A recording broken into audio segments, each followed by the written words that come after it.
किसी राज्य में एक बहुत ही न्यायप्रिय और बुद्धिमान राजा रहता था।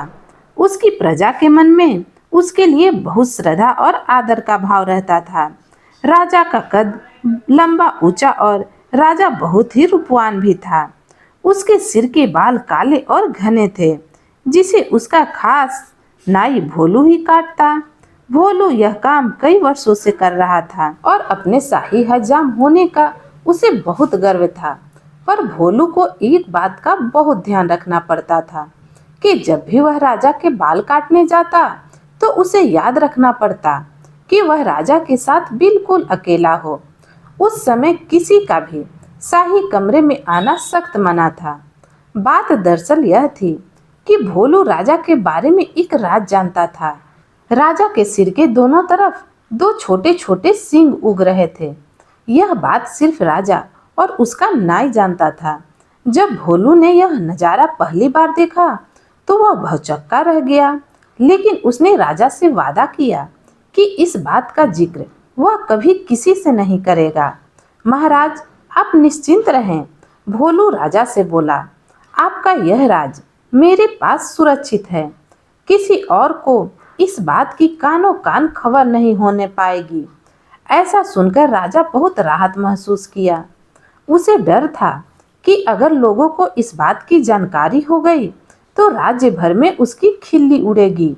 हो सकता है लोग उसका आदर करना बंद कर दे या फिर नए राजा की ही मांग करने लगे। इसलिए भोलू के वादे के बावजूद राजा ने उसे सख्त हिदायत देते हुए कहा, भोलू, अगर तुमने अपना मुंह खोला तो जान लो सजा तो मिलेगी ही, देश निकाला भी मिलेगा। अब भोलू हज्जाम डर के मारे घिघी बंद गया उसने कानों को हाथ लगाया और अपना मुंह बंद रखने की कसम खाई।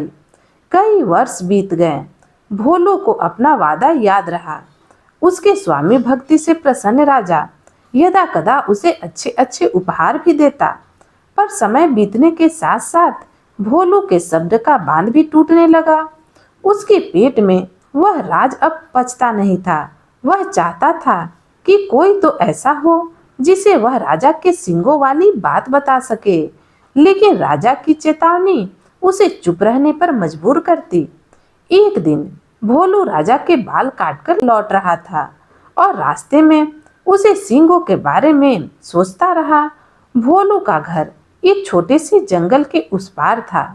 ऊंचे ऊंचे पेड़ और लटकती बेलों के बीच में से धीरे धीरे चलता हुआ भोलू जब थक गया तो सुस्ताने के लिए एक घने पेड़ के नीचे बैठ गया।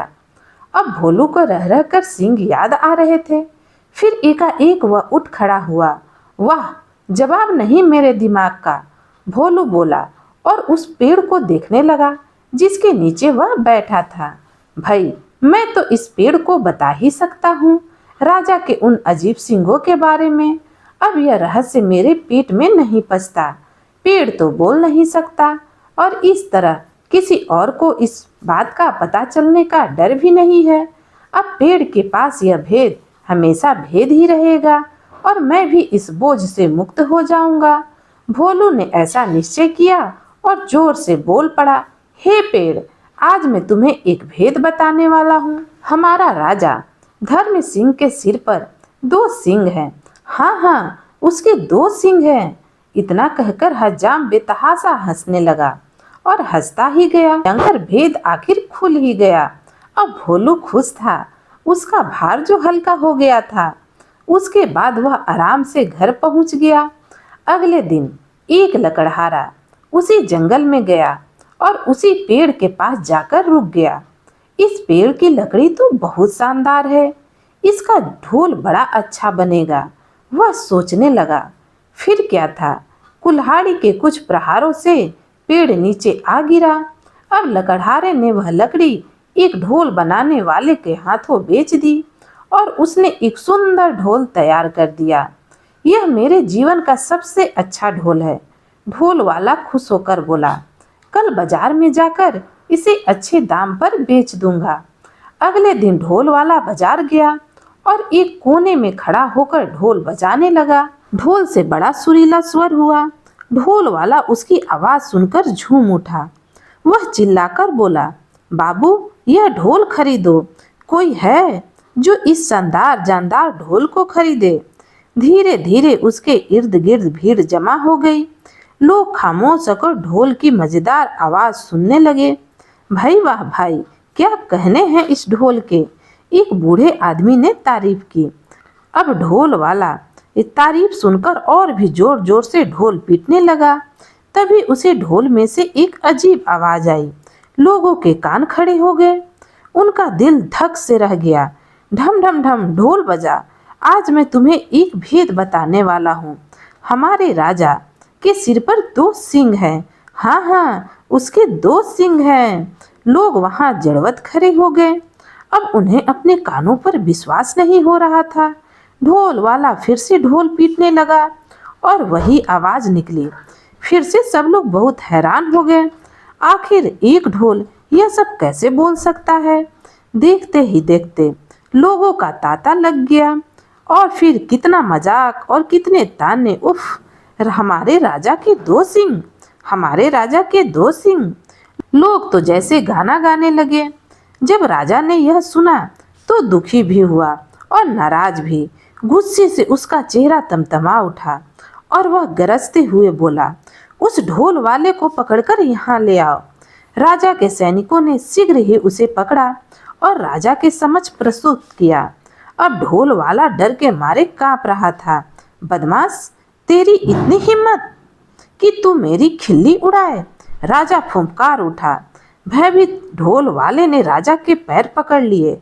महाराज, वह गिड़गिड़ाने लगा, मैंने तो एक लकड़हारे से कुछ लकड़ी खरीदी थी और उसी से यह ढोल बनाया है। मैं बिल्कुल नहीं जानता यह ढोल ऐसी बेहुदा बातें कैसे बोल रहा है। मुझे क्षमा कर दीजिए महाराज। राजा ने लकड़हारे को तुरंत बुलाया कि जो तुमने लकड़ी ढोल वाले को बेची वह तुम्हें कहाँ से मिली? अब लकड़हारे को काटो तो खून नहीं। डरते हुए बोला, लकड़ी तो जंगल में एक पेड़ से मिली महाराज। तुम्हारी लकड़ी से बना ढोल बोलता कैसे है? राजा ने पूछा। लकड़हारा बोला, मैं तो खुद हैरान हूँ महाराज। अब मैं कई वर्षों से लकड़ी काटता और बेचता आया हूँ, पर ऐसा अचंभा मैंने पहले कभी नहीं देखा और न सुना। अब राजा परेशान कि लकड़ी कैसे बोलने लगी। राजा और उसके दरबारी निरुत्तर थे, पर राजा ने भी ठान लिया था कि इस घर के भेदी का पता लगाकर ही छोड़ेगा। वह सोचने लगा, उसके अलावा सिर्फ एक ही व्यक्ति तो यह भेद जानता था और वह था भोलू नाई। पर भोलू तो इतना निष्ठावान है कि इतने सालों बाद भी उसने अपने मुंह को ताला लगाए रखा है। नहीं नहीं, भोलू ऐसा नहीं कर सकता। फिर भी उसने एक बार भोलू को बुलावा भेजा। भोलू को जल्दी से हमारे सामने पेश करो। वह अपने सैनिकों से बोला। भोलू नाई आया, ऊपर से नीचे तक थरथराता हुआ। भोलू, एक तुम ही हो जिसने मेरा भेद पता है। तुमने और किसे बताया? सच उगल दो वरना सजा पाओगे। अब भोलू डर से हकलाने लगा। महाराज, आप तो जानते ही हैं मैंने कितने वर्षों से अपना मुंह बंद रखा, पर मेरे लिए यह बात छुपानी मुश्किल हो रही थी। मैं चाहता था कोई तो हो जिसे मैं ये राज बता सकूं। बोलते बोलते भोलू रुक गया और सिर झुकाकर खड़ा रहा। बोलो, फिर क्या हुआ? राजा ने रुखाई से बोला। भोलू धीरे धीरे बोलने लगा।